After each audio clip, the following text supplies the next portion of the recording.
Cleopatra was black. About as black as the average Macedonian or Greek, I suppose, but it's fun to pretend, apparently, and that's what we'll be doing a lot of today. Revisionism is a common tactic of the Libretardis VirtuSignalis in which Wishtory becomes history. And like every other position the Libretardis defends, you must be a racist if you noticed, much like the non-traversy of the 1619 project, in which revisionist Wishtorians insist that the United States actually began over 150 years before the Declaration of Independence was signed, and it all started when slaves were brought to this country in 1619. Which sounds wonderful until you get to the part where that was actually the British, who stole 20 slaves from the Portuguese, who had been purchasing slaves from other Africans, who were the ones who enslaved them to begin with. Queen Nzinga, despite Netflix's insistence that she was a strong, independent black queen who didn't need no man, was actually among the most prolific slave traders of the 17th century. While yes, she did defend her land from the Portuguese colonization attempts, she also turned around and sold over 200,000 Africans to the Portuguese, a fact that Wishtorians pretend never happened. Welcome to the Liberal Geographic. Today we discuss liberal wishtory. Historical revisionism is characterized as the practice of reinterpreting recorded history using new perspectives or data. In layman terms, lying.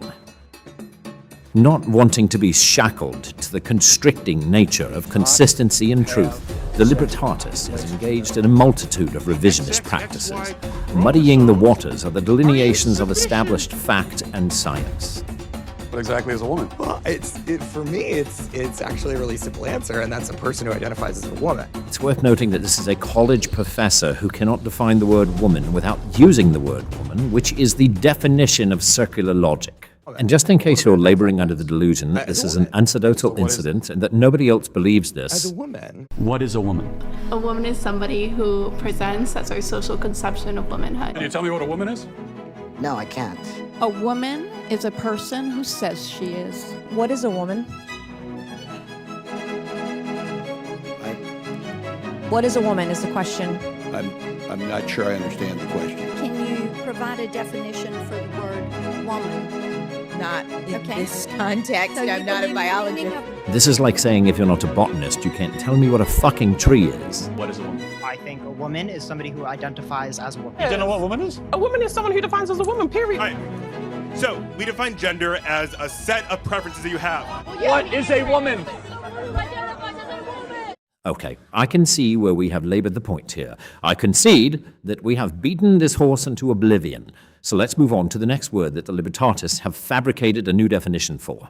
Yes, more things that you're not allowed to notice. Currently, the dictionary defines racism as believing racial differences produce an inherent superiority of a certain race. Well, the next dictionary definition will include the systematic oppression reference. Understand clearly that it is impossible in theory and practice for a black person to be a racist. Can you be racist to white people? No. Why not? Listen, educate yourself on racism. Educate yourself on racism. George Orwell once famously wrote that the truth, it is felt, becomes untruth when your enemy utters it.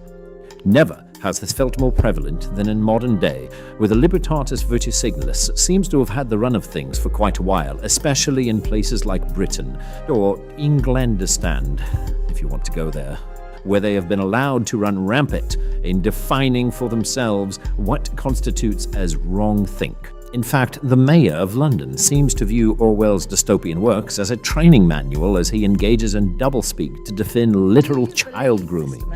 There are grooming gangs now in London. So, Chair, in London, the vast majority of what we're dealing with is county lines, which involves organised criminal networks. Unfortunately, this practice of equivocating in order to avoid any semblance of an actual answer is quite rampant within the Libretardis community. Who drew the maps? It's a very simple question. Names, preferably. Assembly did it. Okay, I'm in the assembly and I did not draw these maps. So I'm asking, who drew these maps? The legislature drew the maps. Who specifically in the legislature? The legislature drew the maps. This is transparency that we don't get to know who drew the maps. The legislature drew the maps. It's worth noting for context, she's lying. The person who drew the new district maps was not a legislator. In fact, was not even an elected official in any capacity whatsoever. His name is Paul Mitchell. No, not that Paul Mitchell. This one owns a Sacramento-based firm called Redistricting Partners, and he drew the proposed congressional district maps for California. And this was all done under the guise of fighting back against what the Libretardis describe as racist, because of fucking course they do, gerrymandering efforts in Texas. But of course the Libretardis would never, ever be so hypocritical as to accuse their opponents of something that, oh my, well, they do that a lot. Another example of revisionist doublespeak from the Libretardis is the controversy surrounding the friendship between the former potato-in-chief Joseph Biden and the late Robert Byrd. In the wake of the viral noticing on Boomer Book of Biden's close friendship with the former Klansman, fact-checking publications rushed to defend this, not with evidence to the contrary, but with semantic nitpicking. It's fine, he wasn't a grand wizard. No, all he did was recruit 150 members to the Ku Klux Klan and lead a local chapter. Probably wasn't even actually racist. Oh my God, that's bad. And Joe Biden actually presents us with a phenomenal example of liberal wishtory, in which 4 entire years were spent pretending he was perfectly fine. Personal opinion, he is sharp, he is on top of things. When we have... He's at the top of his game. His mental acuity is great. It's fine. It's as good as it's been over the years. We have 1,000 trillionaires in here. Actually, Joe Biden at his age is he has a big vision for our country. He brings the wisdom, the knowledge, the judgment of... Poor kids are just as bright and just as talented as white kids. He's better than he's ever been. Intellectually. I was going to put him... analytically. Because he's been around for 50 years. Yes, let's all ignore the fact that this man's presidency was essentially a marathon episode of Weekend at Bernie's. But the Wishtorians of the Libretardis work very hard to make sure that you don't trust your lying eyes. One of the Libretardis' favorite words to reinvent is colonialism. It means settler colonialism. It's settler colonialism, right? Settler colonialism is white supremacy. Yes, I'm sure it was white supremacy that compelled the Muslim Arabs to conquer and colonize roughly 13 million kilometers of other people's land. And I'm certain we can all agree that white supremacy compelled Genghis Khan to initiate the single largest contiguous empire in history built on colonial expansionism. White supremacy also compelled the Japanese to invade Taiwan, Korea, the Philippines, and China. And who could forget the Ottoman Empire, the Chinese Empire, the Songhai Empire, the Mali Empire, the Kushite Empire, and the Kingdom of Benin. All of them expanded their borders through conquest and slavery, but you'd better forget them, or else you're an evil white apologist. Besides, these were mostly incidents of brown people killing and enslaving and stealing land from other brown people, and you're not allowed to notice that. As an entire nation buries its head in sand. Just like you're not allowed to notice that the French president is commissioning a pompous Karen to literally erase history so that he can feel like a good person by drawing brown people on priceless French architecture.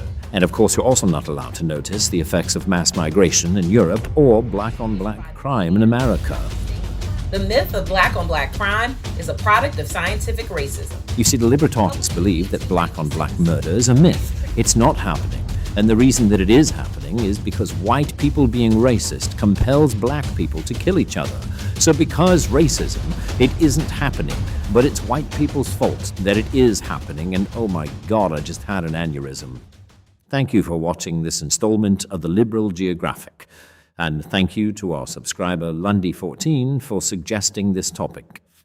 Join us next time, where we'll dive ever deeper into the minds of the politically deranged. Ta-ta for now.